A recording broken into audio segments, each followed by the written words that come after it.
안녕하세요. 오늘 함께 읽어볼 책은 루디 시몬의 아스퍼걸입니다. 제가 이제 원래 이 책을 읽으려고 아마존에서 원서를 샀는데 사고 나서 제가 알고 보니까 한국에 번역된 책이 있더라고요. 너무 감사하게도. 그래서 함께 읽어보면 좋겠다는 생각이 들었습니다. 이 책을 번역한 번역가님은 번역가 분의 따님께서 기능이 높지 않은 자폐증을 가지고 있다고 합니다. 그래서 이제 여성 아스퍼거 증후군에 대한 내용을 찾다가 이 책을 알게 되었다고 하시네요. 한번 그 역자의 이야기를 한번 읽어보겠습니다. 자폐 스펙트럼 장애는 남자아이가 여자아이보다 3배에서 5배가량 많다고들 한다. 정말로 그럴까? 혹시 그것이 사실이 아니라면 자폐증이 드러나지 않은 여자아이들은 어떻게 살아가고 있을까? 한때는 내 딸아이도 그 숨겨진 아이들 가운데 한 명이었다. 진단을 받은 후에도 치료교육 전문가들은 딸아이를 잘 이해하지 못했다. 그들은 남아를 중심으로 만들어진 이론에 기초하여 딸아이를 남아와 같은 기준으로 보려고 했다. 때문에 아이의 특성을 잘 이해할 수 없어 자폐 스펙트럼 장애라는 진단에 동의를 못하거나 아이의 행동에 제대로 대처하지 못하는 경우가 있었다. 왜 우니? 나는 남자애들 마음은 잘 아는데 여자애들 마음은 모른단다. 작업치료사는 비록 농담처럼 말했지만 나는 그 말이 중요한 사실을 드러내고 있다고 느꼈다. 사실 자폐 아동을 대상으로 하는 시설에는 여자아이가 드물었기 때문이다.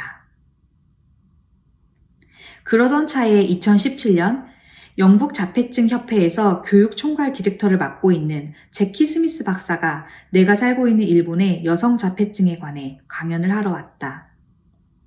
강연 개요를 접하고 나서 여성 자폐증 양상은 남성과 다를 수 있다는 사실을 처음으로 알게 되어 놀랐다. 관련 저서를 찾던 중 루디 시몬의 저서를 알게 되었는데 매우 유쾌하고 힘을 불어넣어주는 책이었다. 현재 아스퍼거 증후군이라는 진단명은 DSM-5에서 사라졌다. 그러한 증상은 사실상 고기능 자폐와 구분하기 어려운 것으로 간주되어 자폐 스펙트럼 장애라는 진단명으로 통합되었다. 하지만 인터뷰에 참여한 많은 여성들은 스스로 아스퍼걸이라는 정체성을 갖고 있었으므로 여기서는 옛 진단명을 살려 번역했다. 저자도 언급했듯 계속 새로운 연구에 따른 변화가 있을 것이고 진단명도 바뀌어 갈 것이다. 용어로 인한 논란이 있을 수 있지만 그럼에도 불구하고 이 책을 번역한 이유는 우리 사회에 반드시 이 책을 필요로 하는 사람들이 있을 것이기 때문이다. 자폐증은 도덕성의 문제가 아니며 노력해서 고칠 수 있는 질병이나 나쁜 습관이 아니다. 누구도 휠체어를 탄 사람에게 계단을 걸어서 올라가라고 하지 못한다. 겉으로 보기에는 큰 어려움이 드러나 보이지 않는 자폐인이라도 이해와 지원이 절실히 필요한 경우가 많다. 특히 남성 자폐증을 기준으로 여성 자폐증을 보면 자폐증의 존재가 인식되기 힘들기에 오해를 받거나 도덕적으로 비난받기 쉽다. 이 책의 끝부분에서는 남성 아스퍼거 증후군과 여성 아스퍼거 증후군의 몇 가지 주요 차이점을 설명하고 있습니다. 그 중에 몇 가지를 함께 나눠 읽어보겠습니다. 남성보다 모방을 잘하기 때문에 많은 다른 유형의 성격을 모방할 수 있다. 따라서 여성들은 강한 정체성 인식이 없을 수도 있으며 특히 진단 전에는 매우 카멜레온 같은 특성을 보일 수 있다. 집착을 보이지만 남성의 경우만큼 난해하거나 특이한 집착이 아니고 좀 더 실용적인 경향이 있다. 예를 들어 기차 같은 것에 집착할 가능성이 더 낮다. 진단 기준이 남성의 행동과 특성을 기준으로 하고 있기 때문에 조기에 정확한 진단을 받을 가능성이 남성보다 적다. 겉보기에는 능력이 있어 보이기 때문에 남들로부터 관대한 처우는 적게 받고 기대는 많이 받는 경향이 있다. 여성들은 대체로 약간의 사교 활동에서는 남성보다 낫다. 심지어 익숙한 것처럼 보이기도 하지만 사실은 연기를 하고 있는 것이다. 이 책의 목차를 보면 아스퍼거 여성들이 자폐증으로 인해서 겪게 되는 감각 과부하라든지 특이한 관심사, 한묵증, 그리고 멜트다운과 같은 내용을 자세하게 다뤄주고 있고요. 그리고 또한 학교, 사춘기, 친구관계, 대학, 취업, 직장생활, 연애, 결혼, 자녀 양육까지 한 사람의 인생의 전반에 걸친 조언을 해주고 있습니다. 그래서 이 조언이 저는 굉장히 실용적이라고 생각을 하고요. 물론 한국과 미국의 이제 사회적인 적용의 차이는 있을 수 있겠지만 굉장히 도움이 많이 되는 내용 같습니다. 그래서 이번 영상에서는 저는 교육에 대한 부분과 결혼에 대한 부분의 조언을 조금 같이 읽어보면 좋을 것 같습니다. 거의 예외 없이 대부분의 아스퍼걸들이 같은 말을 했다.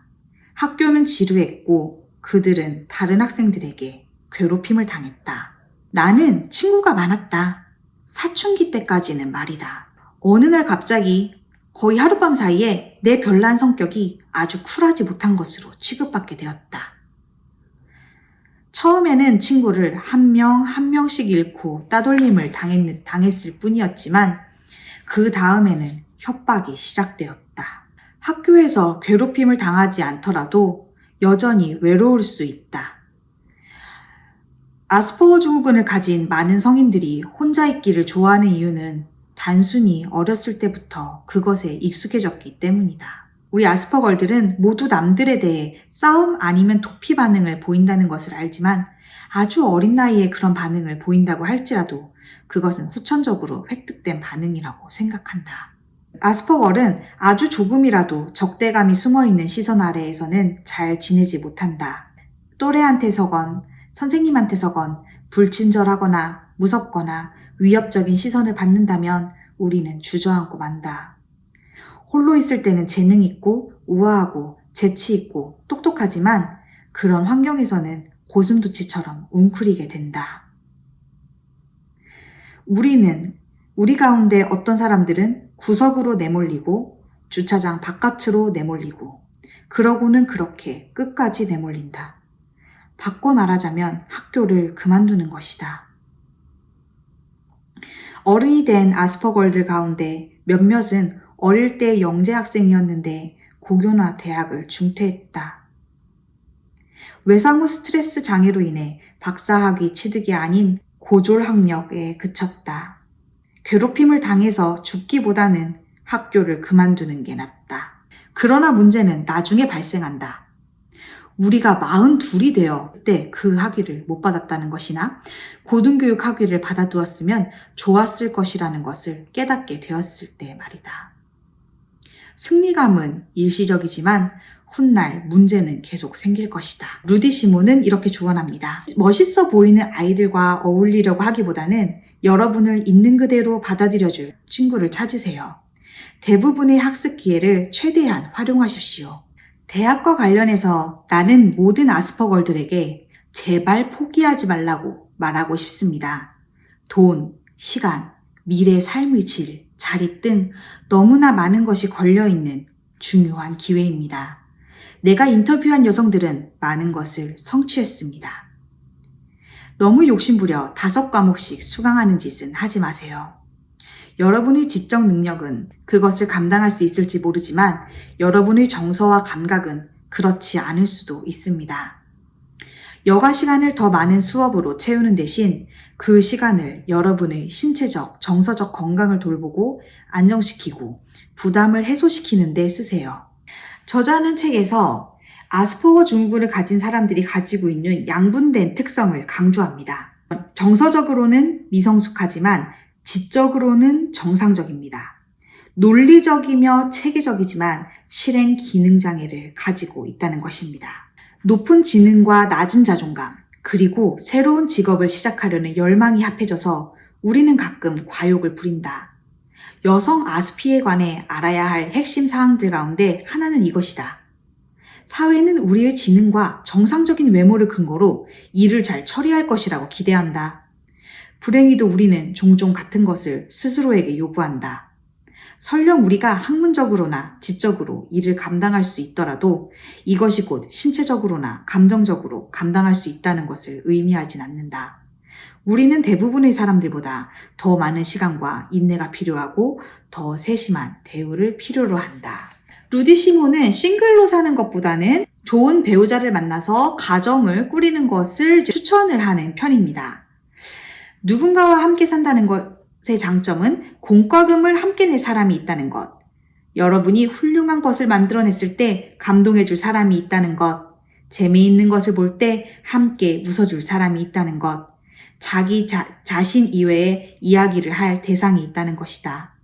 또한 고정적인 성적 관계를 지속할 수 있다는 것, 함께 외출할 사람이 있다는 것도 장점이다. 그것은 우리가 혼자만의 습관과 일과에서 조금도 벗어나지 못하고 빠져들게 되는 것을 막아줄 누군가를 의미한다. 혼자 살면 자기 자신에게서 헤어나지 못하거나 어떤 식으로든 성장할 수 있도록 자극을 받지 못한다. 결혼은 어렵다. 그것은 교환과 타협과 대화의 연속이다. 또한 당신의 물리적 공간과 음식을 나누고 혼자만의 시간이 줄어든다는 것을 뜻한다. 우리 아스퍼걸에게는 오랫동안 함께하려면 정말 특별한 종류의 사람이 필요하다. 나는 처음에 육체적 매력과 서로 간의 집착을 바탕으로 짝이 될 사람을 선택했습니다. 그러나 아스퍼걸과 결혼할 사람은 아내를 보살피고 인내해야 합니다. 만일 그가 아스퍼거 증후군에 관한 정보를 읽지 않는다면 결코 여러분을 이해할 수 없을 것이기에 책도 읽어야 합니다. 그는 소음 정도, 가구용 직물에서 거주할 곳에 이르기까지 모든 것에 관해 기꺼이 타협해야 합니다. 멜트다운에 대해서도 이해하고 용납해야 합니다. 마찬가지로 여러분도 타협해야 할 것입니다. 그가 언제나 보살펴주고 양보해주는 사람일 수는 없습니다. 여러분은 그를 위해 언제나 자신의 한계라고 정해놓은 지점을 뛰어넘으려고 최선의 노력을 해야 합니다. 중요한 것은 아스퍼거 증후군을 이해하고 여러분을 바꾸기보다 매사를 쉽고 편안하게 해주려는 파트너를 갖는 것입니다. 가족을 원하는 아스퍼걸에게 주의사항 몇 마디만 언급하겠습니다. 안락한 가정이 있어서 좋은 것도 잠시뿐이라는 것을 기억하십시오. 자녀들은 자라서 집을 떠날 것입니다. 특히 아이들이 여러분의 아스퍼거 증후군을 물려받지 않았다면 말이죠. 본인 생각에 아이를 원하지만 아직 아이가 없다면 부모가 된다는 것이 재정적으로, 사회적으로, 감각 문제상으로, 정서적으로 어떤 의미일지 아주 신중하게 살펴보십시오. 만일 비자폐인 자녀가 있다면 아이들은 여러분이 자연스럽게 이해하거나 못하는 것들을 기대할 수도 있다는 것을 기억하세요. 예를 들면 나는 딸이 고등학교 졸업 무도회 드레스를 입은 모습을 보러 시간을 내어 갔어야 했다든가 그 애가 기숙사로 이사할 때 도왔어야 했는데 그러지 못했던 것을 나중에 지적받았지요. 두 경우 모두 내가 가는 것을 딸이 원치도 않고 갈 필요도 없다고 생각했습니다. 우리의 삶에서 내가 무엇을 해야 하는지 단순히 몰랐던 무수한 사례들이 있었습니다. 나는 동성 친구도 없고 친정 자매들이나 어머니와 가까운 사이도 아니어서 그런 경우에 내가 해야 할 일을 말해줄 사람이 아무도 없었습니다. 여러분에게 비자폐인 자녀가 있다면 비자폐 여성에게 도움과 조언을 구하십시오. 그들은 엄마가 알아주고 기념해 주었으면 하고 자녀들이 바랄 중요 일정과 행사들에 대해 더 잘 이해하도록 해줄 것입니다. 아스퍼거 증후군을 가진 여성의 생애 주기에 정말 학교 생활부터 직장, 그 다음에 결혼 생활, 자녀 양육, 그 나중에 나이가 들은 노년기까지 정말 다양한 정말 수많은 여성들을 인터뷰하면서 어떤 어려움을 겪고 있는지, 어떤 조언이 필요한지를 알기 때문에 저는 이거 당사자인 분들한테도 너무 좋은 책이고 또한 가족분들에게도 굉장히 좋은 책이라고 생각을 합니다.